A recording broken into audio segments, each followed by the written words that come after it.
So this is the before shot, and we have been recruited to transform this into a wildlife food forest. There are already some existing natives, like the marlberry out front, and some muley grass over here. It's in all of its blooming splendor right now. Look how lovely that is. So,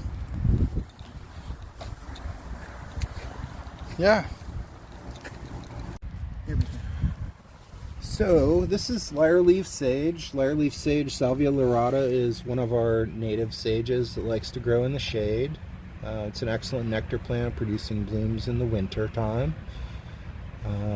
So when a lot of other species aren't producing a lot of food sources, this one shines. Oh, you can just kind of... Okay. So this is spotted bee balm, and we're, a little bit past its bloom cycle. You can see the spent flower heads and seed pods here. This is a lovely mounding species that will reach about this tall. And will spread out equally as far in a shape. It's an excellent fall bloomer. It has white and purple flowers that are just gorgeous, mostly white, and it contains thymol, which is the same ingredient in thyme and oregano, and so this is an edible species. So this is orange coneflower, Rudbeckia fulgida. Another nickname for it is black-eyed Susan. This is a keystone food source as a member of the coneflower genus. They get lovely yellowish with a slight tinge of orange, but mostly yellow flowers with a brown center. Typically a late spring, early summer bloomer. Over here we have wand goldenrod, Solidago stricta. This is one of our best behaved native species of goldenrods, and here you can see the flower spikes are just getting ready to bloom. So this is a late season bloomer species, unlike Chapman's goldenrod, which is typically already bloomed, which is another one of my favorites. Over here we have some Liatris gracilis, graceful blazing star, with lovely flowers getting ready to open on those stalks.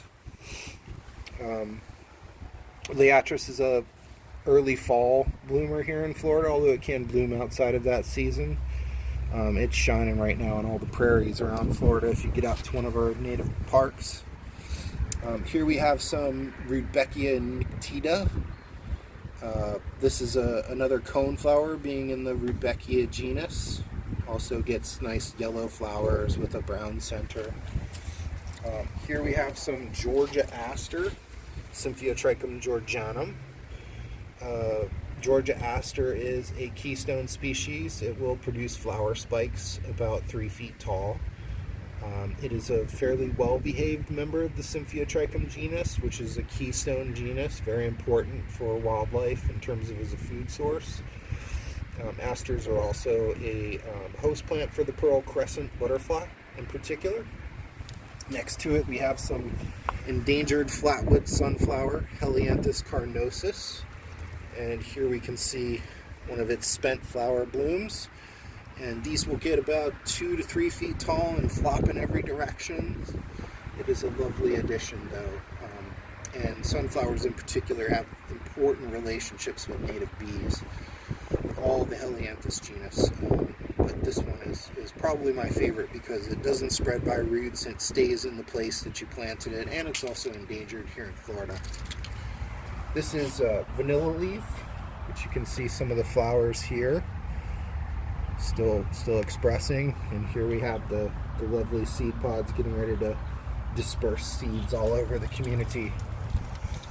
Vanilla leaf is a drought-tolerant species. They bloom late summer, fall, and it is a host plant. I forget which species it hosts. Next to it we have a starry rosin flower. These are the spent flower pods. Here's some seed formation. These are viable seeds here on the edges of these flowers. We'll go ahead and make sure those get into the soil. These flowers are lovely. They're yellow. These flower spikes can reach 3 to 6 feet tall in height.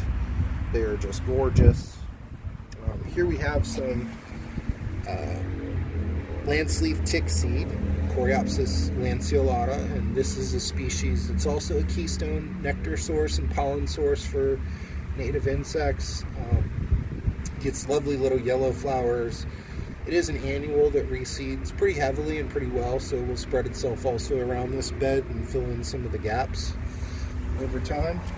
Here we added a seed-grown cut-leaf coneflower, so it's still really tiny, but if you've seen them in any of my other videos, you know, they get 3 feet tall, mounding shape to the plant, covered in blossoms, typically in the summer. At this point, they're mostly going to seed and providing seed and dead stems for insects to, or for birds to feast on, as far as the seeds, and insects to provide, to find nesting habitat and overwintering protection. Here we have a Tampa verbena. This is one of our endangered Central Florida endemic wildflowers.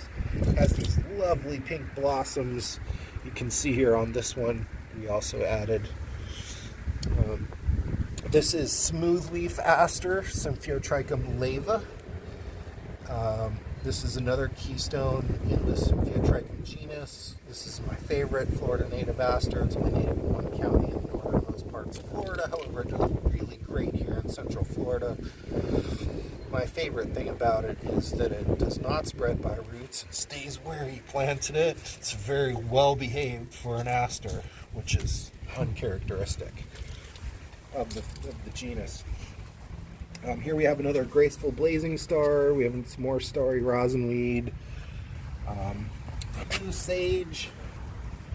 Salvia azurea is just shining so brightly and beautifully with these gorgeous blossoms. This will get about 3 foot tall, super drought tolerant, typically does not like a ton of moisture, but this soil is pretty wet and it's thriving here. I'm kind of impressed, honestly. We have some more wand goldenrod here, getting ready to bloom. Keystones, goldenrods are the oak trees of the wildflowers.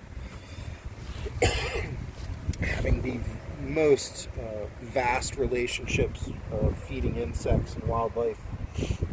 This is another flatwood sunflower, the endangered native sunflower here in Florida. This is another orange coneflower, Rudbeckia fulgida. And we added some lopsided Indian grass here. Lopsided Indian grass will, the foliage will get about this tall, and flower spikes can reach up to here. Okay. And they will just kind of blow in the wind. It's really beautiful for a grass, I have to say, for a grass though.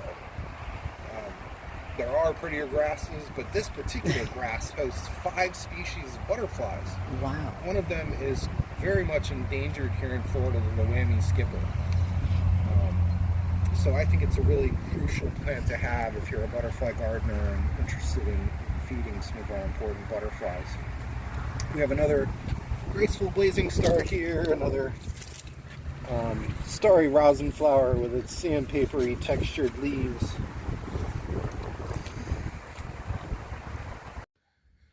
So I have to say, you know, these gardens, when I install them, they don't look hot.